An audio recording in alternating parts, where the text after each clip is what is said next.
안녕하세요. 대이어 박태욱입니다. 금일 시간 외에 갑자기 HLB 그룹주들이 모두 하한가를 맞으면서 많이들 당황하셨을 거라고 생각을 합니다. 그래서 해당 관련 내용이라도 급하게 전달드리기 위해서 영상을 제작하게 되었습니다. 자, 바로 본론으로 들어가서 왜 HLB 그룹주들이 시간 외 하한가를 맞았는지 바로 알아보도록 하겠습니다. 자, 제목으로 우리가 알 수 있듯이 FDA 심사 클래스 2로 분류가 되면서 시간의 한가가 나온 건데요. 클래스 2로 분류가 되면서 올해 간암 신약 허가 기대감이 무너져서 해당 실망 매물로 주가가 시간의 한가 같다라고 보시면 좋을 것 같은데요. 지금 내용들을 보면은 제가 이제 시간의 단일가를 좀 보다가 갑자기 HLB 그룹주들이 등락률이 마이너스 10% 하한가를 맞는 모습들을 보고 급하게 내용들을 찾아봤습니다. 찾아봤더니 저번 영상에서 제가 말씀을 드렸던 클래스 1, 클래스 2에 관련된 내용이었는데요. 기사들 헤드라인을 보면 다 같은 얘기로 나와 있습니다. FDA는 HLB가 간암 치료제로 개발 중인 리보세라닙과 항서제약의 면역 항암제 캄렐리주맙과 병용요법에 대한 심사를 클래스 2로 분류를 했는데요. 클래스 1으로 분류가 된다라면 접수일부터 2개월, 그리고 클래스 2로 분류가 된다라면 접수일부터 6개월 내에 허가 여부를 결정하게 됩니다. 그래서 클래스 1로 지정이 되게 된다라고 한다면 올해 안에 결과가 나올 수 있을 것이라는 기대감이 있었고요. 클래스 2로 지정이 된다라고 한다면 내년 3월 20일까지 허가 여부가 결정되기 때문에 올해 간암 신약 허가 기대감들은 없어진다라고 볼 수 있겠죠. 그래서 클래스 2로 분류가 되면서 실망 매물로 시간에 한가 같다라고 보시면 좋을 것 같고요. 결국에 이제 클래스 1이나 2나 이제 지정이 돼야만 생산시설에 관련된 보안사항 확인 절차가 실사가 진행이 되는데 클래스 2로 지정이 되면서 주가는 시간의 하한가를 맞았고 조만간 캄렐리주맙 생산시설에 대한 보안사항 확인 차원의 실사가 진행될 예정입니다.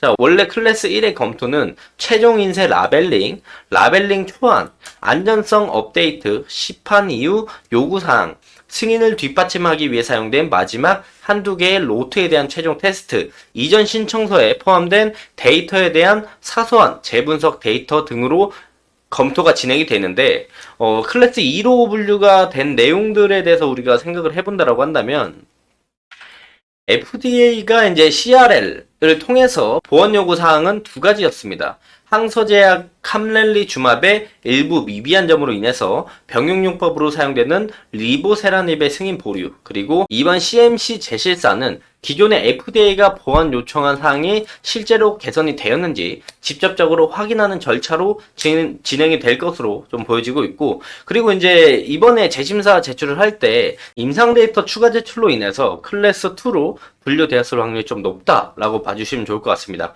그래서 이제 CMC 실사와 BIMO 임상 사이트 실사가 문제 없이 진행이 된다라고 한다면 내년 FDA 승인을 우리는 기대해 볼 수가 있겠죠. 그래서 금일 시간 외에서 한가를 맞으면서 이 길도 같은 자리에서 이제 시가가 시작이 된다라고 한다면 약 73,400원 부근에서 시가가 형성될 가능성이 높습니다. 그래서 사실상 지금 HLB의 간암 신약 허가가 불발이 된 게 아니고 지연이 됐을 뿐이에요. 클래스 1이 안 됐고 올해 안에 결과가 안 나고 클래스 2로 분류가 되면서 내년 3월 20일까지 결과가 조금 지연이 되는 부분들이 있어서 HLB 주가가 출렁이는 모습들을 보여주지만 FDA 심사 불발이 아니고 지연이기 때문에 크게 추가적으로 주가가 조정받는 모습이 나올 가능성은 높지 않지 않을까 생각을 조금 해볼 수가 있을 것 같습니다. 그래서 내일 이제 아침에 어디서 시작하는지 좀 지켜봐야 되겠지만 10% 하락해서 시작을 한다면 73,000원 부근에서 이제 시작할 가능성이 높고, 그래도 그 바로 밑에 1년 장기 이평선에 지지 라인들이 좀 형성이 되어 있기 때문에 조정을 받더라도 우리가 7만원대 라인들은 깨지 않고 지지를 좀 받아줄 확률이 있지 않을까 생각을 합니다. 그래서 올해 간암 신약 결과가 나오지 않는다라는 부분들은 다소 아쉽기는 하지만 그래도 FDA 심사가 불발이 된 게 아니고 다시 한번 재신청을 하라는 CRL이 또 온 게 아니기 때문에 올해 가남 신약 FDA 통과 기대감이 사라지면서 실망 매물의 출현이다 정도로만 생각을 해주시면 좋을 것 같고요. 이 길 반등에 대한 모습을 충분히 보여줄 수도 있고 오히려 중장기적으로 HLB를 보시는 분들에게는 조금 더 싸게 살 기회가 될 수도 있다라고 생각을 합니다. 그래서 금일 시간에 HLB 그룹주들이 한가 간 내용들은 클래스 2 지정에 대한 내용들로 실망 매물이다 라고 생각을 해주시면 좋을 것 같고요. 만약 7만원 라인이 무너지게 되면서 투매가 나오게 된다라면 그 밑에 요 장기 이평선, 2년 장기 이평선이자 큰 그림으로 봤을 때 요 매물대 지지 라인들까지 투매가 나오면서 좀 열려 있다라는 점을 참고해 주시면서 HLB 보시면 좋을 것 같습니다. 자, 금일 영상은 여기서 좀 마무리하도록 하겠고요. 해당 영상은 제 개인적인 견해가 많이 담겨 있기 때문에 투자자분들의 주관적인 생각 그리고 제가 말씀드린 해당 내용들을 토대로 현명한 선택하시면 좋을 것 같습니다. 자, 금일도 영상 끝까지 시청해 주셔서 감사합니다.